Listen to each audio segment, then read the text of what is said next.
డబ్బులు అవసరమైంటే సచివాలయకి వెళ్ళాను.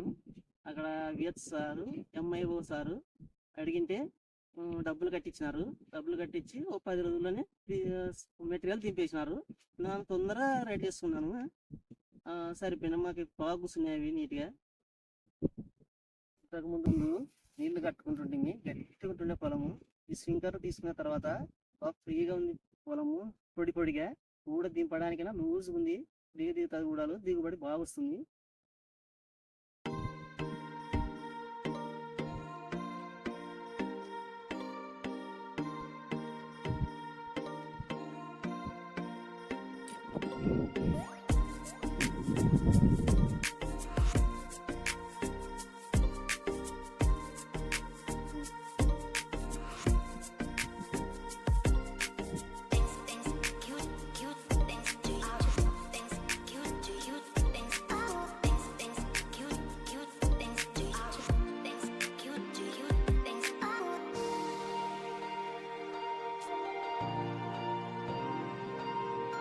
ఈ స్ప్రింక్లర్తో పాటు రైతులందరూ కూడా ఈ లబ్ధి పొందాలని కోరుకుంటున్నాను.